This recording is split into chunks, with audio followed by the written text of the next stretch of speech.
आज आपण आहे ना लहानांपासून मोठ्यापर्यंत सगळ्यांना आवडणारी एक स्वीट डिश बनवणार आहोत. तर अगदी सोप्या पद्धतीने मी ही तुम्हाला तुमच्याबरोबर शेअर केलेली आहे. सगळ्यांनाच आवडती ही डिश. आपण बाहेर गेलं तरी खात असतो किंवा हॉटेलमधून घरी आणून तरीही खात असतो. अगदी छान अशी ही अंगुरी रसमलाईची डिश तुमच्याबरोबर शेअर केली आहे. तर चला कशी बनवली ते बघू. तर अंगुरी रसमलाई बनवण्यासाठी आहे ना आपल्याला पाहिजे असतं पनीर. तर हे बघू शकता, हे पनीर आहे ना मी घरच्या घरी तयार केलेलं आहे. तर आपल्याला आहे ना अंगुरी रसमलाई बनवण्यासाठी पनीर आहे ना हे बाहेरून विकत आणायचं नाहीये, ते घरीच बनवायचं. जर तुम्ही बाहेरचं पनीर विकत आणलं ना तर त्याची रसमलाई ही होत नाही नीट. त्याचे बॉल्स आहेत ना लगेच पाण्यात विरघळतात. कारण पनीर हे एवढं ओरिजिनल असं पनीर नसतं. इथे फक्त दुधापासून तयार झालेलं पनीर आपल्याला पाहिजे. तर हे पनीर मी तयार केलेलं आहे घरच्या घरी. हे पनीर कसं बनवायचं याची रेसिपी मी आपल्या या चॅनलवरती अपलोड केलेली आहे. तुम्ही ते बघा आणि असं घरच्या घरी पनीर तयार करा. हे तयार केलेलं पनीर आहे ना आपल्याला हाताने असं स्मॅश करून घ्यायचं. तर रसमलाई बनवण्यासाठी आहे ना हे पनीर आपल्याला एकदम असं मऊसूद बनवायचं. बघू शकता खाली हे चिकटते ताटाला. तर आपल्याला ना इतकं हे हाताने असं ना मळून घ्यायचं ना ते एकदम लोण्यासारखं मऊसूद झालं पाहिजे. इथपर्यंत हे पनीर आपल्याला असं हाताने स्मॅश करत राहायचंय. तर बघू शकता मी जवळजवळ 7 ते 8 मिनिट झालं हे पनीर चांगलं हाताने स्मॅश करत होते. आणि आपण असा गोळा केला आता तर ताटाला अजिबात खाली लागत नाही आणि एकदम लोण्यासारखा मऊसूद असा गोळा इथे तयार झालेला आहे पनीर. इथपर्यंत आपल्याला हे हाताने चांगलं स्मॅश करून घ्यायचंय. तर रसमलाई आपली चांगली होण्यासाठी ना आपल्याला ही पनीर असंच हाताने जास्त वेळ तरी स्मॅश करायला लागतं, म्हणजे आपले रसमलाईचे बॉल्स हे चांगले होतात. तर हाताने एक मी असा बॉल करून दाखवते तुम्हाला. बघा अगदी परफेक्ट असा हा गोल तयार झालेला आहे बॉल. आपला कुठेही याला चिरा नाही आहेत किंवा प्लेन असा बॉल तयार झालाय. तर असा तुमचा बॉल जर तयार झाला ना तर आपलं पनीर हे चांगलं मळल्या गेले असं समजायचं. आणि जर बॉलला चिरा पडत असेल, बॉल पूर्ण प्लेन वळल्या जात नसेल ना तर अजून पनीरला तुम्ही चांगलं हाताने स्मॅश करा आणि मग असे छोटे छोटे बॉल बनवा. कारण आपल्याला अंगुरी रसमलाई बनवायची. अंगुरी रसमलाईमध्ये रसमलाईचे छोटे छोटे बॉल्स असतात ना. तर अशा पद्धतीने ना मी या पनीरचे सगळे बॉल्स तयार करून घेतलेले आहेत.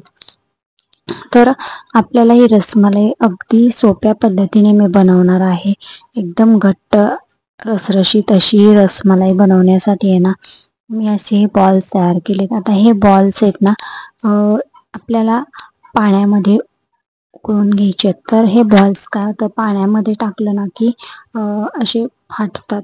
तर ते आपण अगोदर हे बॉल्स आपलं पनीर परफेक्ट झाले का यासाठी मी एक बॉल्स असा चेक करून घेतलाय. त्याच्यासाठी आहे ना मी थोडा अर्धा कप पाणी ओतले, 1 चमचा साखर टाकले पाण्यामध्ये आणि हा बॉल्स आहे ना पाण्यामध्ये थोडासा असा उकळून घेतलेला आहे. बघू शकता आपला बॉल चांगला तयार झाला, इथे पाण्यामध्ये विरघळलेला नाहीये.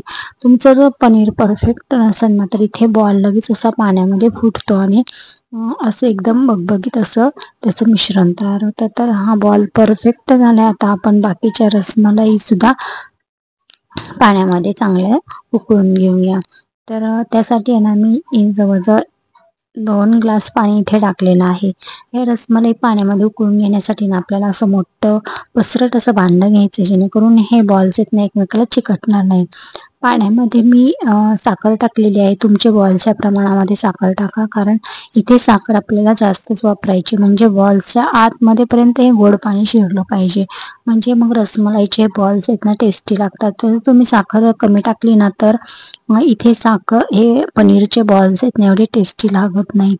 नंतर आहेत ना खूप असं पनीरचं कसं दुधाचं नुसती कच्च्या दुधाचा चव इथे टेस्ट लागते, त्यामुळे मग आपली रसमलाई पण एवढी टेस्टी लागत नाही. त्यामुळे पाण्यामध्ये साखरेचं प्रमाण आपण जास्तच ठेवायचे. चांगलं इथं गोड असं साखरेचं पाणी तयार झालेलं पाहिजे.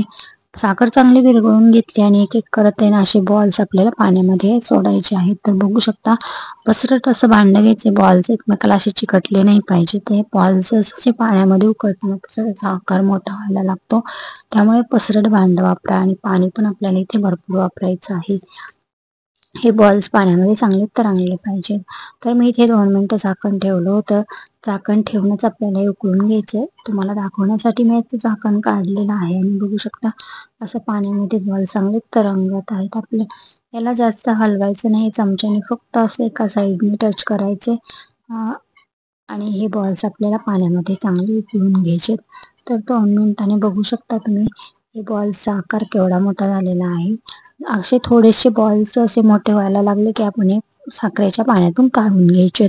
नाहीतर मग हे खूप असे रबरासारखे घट्टसर होतात, दाटसर, आणि मग टेस्टी लागत नाही. पाक त्याच्यामध्ये आपला शिरत नाही. तर बघू शकता एकदम स्पंजी असे हे आपले पनीरचे बॉल्स तयार झालेले आहेत.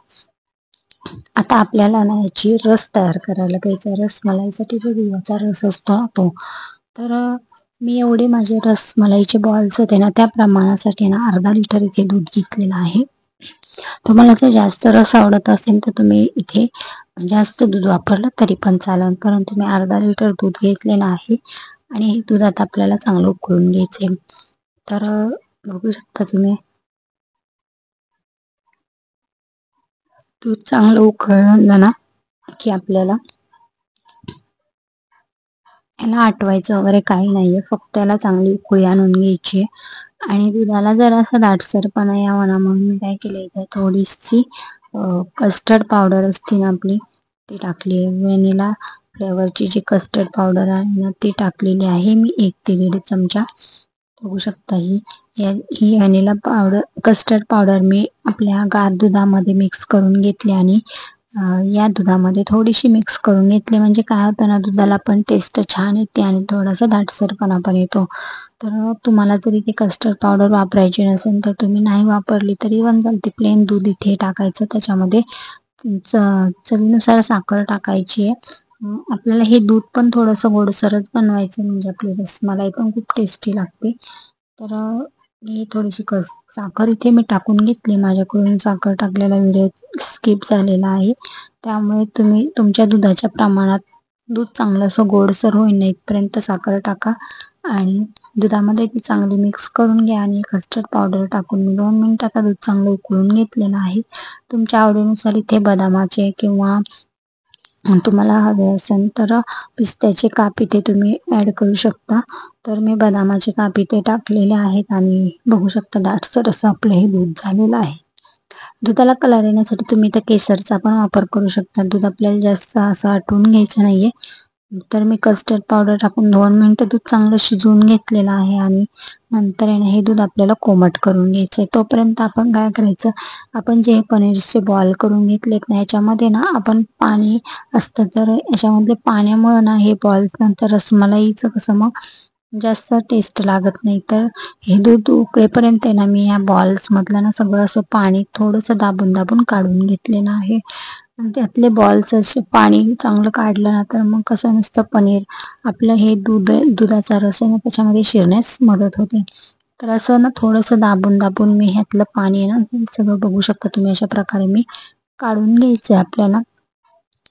तर अशा प्रकारे मी सगळ्या बॉलमधले ना थोडंसं पाणी असं पिळून घेतलेलं आहे. किती छान असे बॉल आपले स्पंजी बॉल तयार झालेले आहेत.